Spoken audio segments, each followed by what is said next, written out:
Comment briser le mur de la confiance et permettre aux PME d'accéder au financement des banques? C'était l'une des préoccupations de la 6e édition des Journées nationales promotionnelles des PME et de l'artisanat qui a refermé ses portes le week-end dernier à Abidjan. Nous en parlerons dans quelques instants. Le groupe chinois d'audiovisuel StarTimes veut atteindre 200 000 abonnés avant la fin de l'année 2017. Une ambition exprimée par les responsables de cette structure qui, lors d'une cérémonie, ont présenté leurs nouveaux produits aux clients StarTimes. Et puis, nous parlerons également de la 5e édition nationale des Journées Carrières qui s'est tenue récemment à Mans, dans l'ouest de la Côte d'Ivoire. Voilà pour les titres. Bonsoir à tous et merci de nous suivre sur Business 24 Africa. La 6e édition des Journées nationales promotionnelles des PME et de l'artisanat s'est refermée ce samedi 25 mars avec pour thème principal relations PME et banque. Comment briser le mur de la confiance? Les responsables des PME et les artisans autour des panels ont échangé sur l'épineux problème de financement des PME par les banques. Plusieurs recommandations sont ressorties à l'issue de ces 2 jours de rencontres. Marie-Josée Kwasi et Marusséry. La 6e édition des Journées nationales promotionnelles des PME et de l'artisanat, en abrégé JNP-PMEA, a refermé ses portes samedi avec pour thème principal relations PME et banques, comment briser le mur de la confiance. Ces 2 jours de rencontre ont permis de faire un examen de la problématique de l'accès des PME au financement bancaire, d'évaluer la pertinence du dispositif actuel et d'identifier les réformes qui pourraient permettre l'accompagnement adéquat du secteur bancaire aux PME en Côte d'Ivoire. Plusieurs recommandations sont sorties de cette rencontre. Les recommandations qui ont été fortes de part et d'autre, prenons simplement au niveau des chefs d'entreprise, c'est une formation. Il y a un déficit de gestion, un déficit de culture managériale qui a été sensible, qui a été vraiment souligné. Donc une formation. Aussi que nos PME apprennent à mieux gérer leurs entreprises. Il y a aussi là des problèmes qui ont été constatés et au niveau des banques, leur demander de mieux connaître les PME, d'instaurer à leur sein des cellules spéciales réservées aux PME, de ne pas faire la banque comme on l'a fait pour les grandes entreprises, mais faire une politique bancaire beaucoup plus adaptée à nos PME, donc aux réalités qu'elles vivent tous les jours. L'édition 2018 s'annonce prometteuse, à en croire le président de la Fédération ivoirienne des PME. La 5e édition, nous nous sommes penchés sur le financement des PME. La 6e édition sur les relations banques et PME. La 7e édition, nous ne parlerons plus de financement. Mais nous espérons que les 2 éditions précédentes nous permettront de résoudre, en tout cas sérieusement, en profondeur, le problème relatif au financement de nos PME. Pour les PME et artisans venus nombreux prendre part à cette rencontre, les éclaircissements apportés lors des échanges ont permis de mieux comprendre les processus de financement des PME par les banques. Selon eux, il y a de l'espoir. Ce que nous retenons, c'est qu'il y a de l'espoir. Parce que la discussion nous a amenés à découvrir nous-mêmes nos erreurs et puis la méconnaissance de la banque par rapport aux PME et aux artisans. Et les discussions nous ont amenés à comprendre qu'il faut que, de part et d'autre, il y ait des formations. Que les PME soient formées sur le langage de la banque, de sorte que une entreprise qui veut un crédit puisse savoir les pièces à fournir, les éléments qu'il faut avoir. Sincèrement, on rencontre toujours des difficultés lorsqu'on a besoin de financement, nous les PME. Nous, on a eu la chance de démarrer sans trop de difficultés. Mais pour le développement de notre logistique, pour le développement de notre marketing, nous sommes confrontés à des besoins financiers.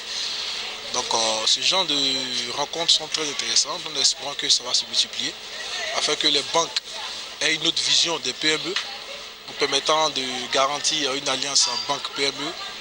Et cela est profitable à tout le monde, que ce soit à la banque, que ce soit au PME, que ce soit au développement économique de la Côte d'Ivoire. En collaboration avec le ministère du Commerce, de l'Artisanat et de la Promotion des PME, la 6e édition des Journées nationales promotionnelles des PME et de l'Artisanat a vu la participation de 2 invités spéciaux, notamment des délégations de la CGPME de France et de la Connect, le patronat tunisien, venus apporter leurs expériences en matière de relationnel avec les banques à leurs homologues ivoiriens. Depuis le jeudi 23 mars 2017, le groupe privé chinois d'audiovisuel StarTimes gagne du terrain dans la distribution de contenu télévisuel en Côte d'Ivoire. À travers des activités commerciales et promotionnelles, le groupe StarTimes compte toucher 200 000 abonnés avant la fin de l'année 2017. Une des offres spéciales fêtées Pâques avec StarTimes a été présentée à cet effet aux partenaires, à la clientèle et à la presse. Reportage avec Mondésir Nascimento, Odifini. Une nouvelle aubaine a été présentée aux férus des programmes télévisuels, aux partenaires et à la presse. Un package composé d'un décodeur haute définition, plus 2 mois d'abonnement gratuit au bouquet super, le tout à un tarif modique. C'est l'une des offres promotionnelles du distributeur de contenu télévisuel StarTimes aux Ivoiriens à l'orée des fêtes pascales. Cette offre s'inscrit dans l'ambition affichée du groupe chinois StarTimes de fournir aux Ivoiriens des programmes télévisuels très alléchants en haute définition. Mais effectivement, les 4000 francs, c'est le décodeur, n'est-ce pas? Ensuite, vous avez 2 mois d'abonnement inclus au bouquet super et l'installation qui est comprise. Le tout, le kit complet, à seulement 30 000 francs. Avec le sponsoring de Miss Côte d'Ivoire, le groupe du mania de la communication, Pan Sintin, place au cœur de sa politique commerciale la beauté et la femme ivoirienne. Notre cœur de cible pour la Côte d'Ivoire, dans un premier temps, comme je l'ai évoqué en préambule aussi, c'est la femme. C'est la femme ivoirienne. Voilà. Pourquoi? Parce que la femme ivoirienne est au cœur de ce foyer. Je pense que mesdames et messieurs ne me contrediront pas, n'est-ce pas? À partir du moment où cette dernière est au cœur de notre stratégie, au cœur du foyer, nous allons tout faire pour la satisfaire. Voilà. Avec toute sa stratégie, StarTimes ambitionne abonner 200 000 ménages avant fin 2017. Plus de 400 chaînes de radio et télévision. Le groupe StarTimes annonce la prochaine arrivée d'autres radios et télévisions ivoiriennes. Notons que la chaîne panafricaine d'information économique et de développement, Business 24 Africa, présent sur d'autres distributeurs de contenu télévisuel, est aussi présente sur StarTimes au canal 745. Et puis la 5e édition nationale des journées carrières s'est tenue du 23 au 25 mars 2017 à Amman, ville située dans l'ouest de la Côte d'Ivoire, autour du thème « Quel encadrement de l'apprenant pour une école de qualité ?» Ces journées ont vu la mobilisation des acteurs de l'éducation nationale. Reportage signé Théodore Kanga, commenté par Max Soubi. Du ministre de l'Agriculture et du Développement rural, Koulibaly Sangafoa, et la présidence de Kandia Camara, ministre de l'Éducation nationale, de l'enseignement et formation professionnelle, ces journées carrières ont débuté par un forum des entreprises. Les responsables de l'éducation et les élèves venus des régions du Cavali, du Guémon, du Tonkoui ont eu droit à plusieurs conférences animé par d'éminents experts en mines et en agriculture. Il s'agit entre autres du sous-thème 3, quel profil et opportunités d'emploi dans le secteur minier et agricole. Développé respectivement par Jean-Charles Yao, chef de service d'exploitation minière à la Société pour le développement minier de Côte d'Ivoire, Sodemi, et de Ite Wangbe, directeur général du Centre national de recherche agronomique, CNRA. Prenant la parole à cette occasion, la ministre Kandia Camara a félicité et encouragé ses collaborateurs pour le travail abattu dans la région ouest avant de dire sa joie quant à la mobilisation exceptionnelle des structures. Aussi a-t-elle invité les élèves à saisir cette opportunité pour mieux s'informer afin de s'orienter dans les filières les plus prometteuses d'emploi. Koulibaly Sangafoa, ministre de l'Agriculture, parrain de cette cérémonie, a exhorté les apprenants à faire carrière dans l'agriculture car pour lui, l'agriculture offre d'énormes opportunités d'emploi. Dans le secteur agricole, nous avons répertorié à ce jour plus de 225 types d'emplois dans le secteur agricole. Les 5 dernières années, mis en œuvre un programme qu'on appelle le Programme national d'investissement agricole. À ce jour, 1 800 000 emplois ont été générés dans le secteur grâce à cet investissement. Plusieurs écoles, dont des universités nationales et internationales, ont pris part à cette édition des journées carrières afin de mieux renseigner les futurs bacheliers. À cet effet, plus de 98 structures ont associé leur image au succès de ces journées. Des stands ont été exposés au lycée moderne de la ville. En visitant ces stands, la ministre Kandia Camara a encouragé et prodigué de sages conseils aux élèves. Il faut faire ce qu'on aime. Quand vous aimez quelque chose, vous investissez là-dedans. Mais quand vous n'aimez pas, ou bien quand vous n'êtes pas informé, vous vous orientez mal. C'est pour ça qu'on fait ça. Aujourd'hui, vous donnez toutes les informations. Et en fonction de ça, une fois que vous aurez le bac, vous saurez maintenant où aller. C'est ça l'objectif. Mais pour avoir le bac, il faut aller à l'école. Pas de grève. Je vous assure, celui qui vous encourage à la grève, c'est votre pire ennemi sur la terre. Parce que le monde d'aujourd'hui, dans ce monde-là, vous savez, souvent vous entendez, le monde est un village planétaire. Ça veut dire que le monde, il n'y a plus de barrières, c'est un village.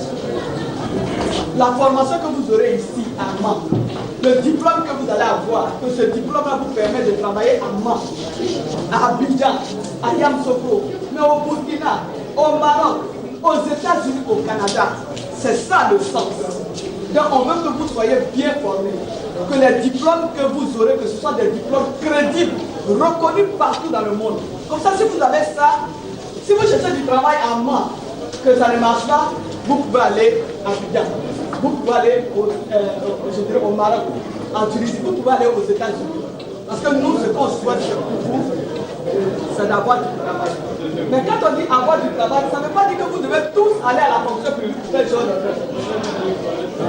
Non. D'abord, moi-même je suis fonctionnaire. Le meilleur salaire, ce n'est pas la fonction publique. Ça, je peux vous dire. Voilà, ce n'est pas. Voilà. Mais si vous-même, vous avez votre propre entreprise, c'est ce qu'on souhaite. Le rêve de tout élève est d'obtenir son baccalauréat. Mais une autre chose est de s'orienter dans une bonne filière pourvoyeuse d'emploi en vue de faciliter son insertion professionnelle. Tel est le défi à relever par les journées. Dans l'actualité internationale, l'Union européenne vient d'annoncer son intention d'injecter 40 millions d'euros dans l'approvisionnement en eau dans trois États du Nigeria. Il s'agit des États d'Ekiti, d'Adamawa et du Plateau qui entrent dans le cadre de la troisième phase du programme de réforme de l'assainissement et de l'approvisionnement en eau. Selon l'un des responsables de l'Union européenne, chacun des États devrait contribuer à hauteur de 4 millions d'euros, une somme qui représentera environ 30% du montant nécessaire pour la réalisation des travaux prévus dans le cadre de ce programme. Terminons avec cette information. La Banque mondiale a signé un accord de subvention avec le gouvernement éthiopien d'un montant de 18 millions de dollars. Ce financement devrait soutenir les activités centrées sur les communautés permettant de réduire la déforestation, les émissions de dioxyde de carbone liées à l'utilisation des terres dans l'état d'Oromia. Aussi, l'initiative devrait permettre au fonds biocarbone d'acheter 10 millions de tonnes de CO2 prévues pour être réduits. Et l'accord relatif à cet achat devrait être entré en vigueur en 2018 et s'étendra sur les 10 prochaines années. Fin de ce journal. Merci de nous avoir suivis et excellente suite de programme sur Business V4 Africa.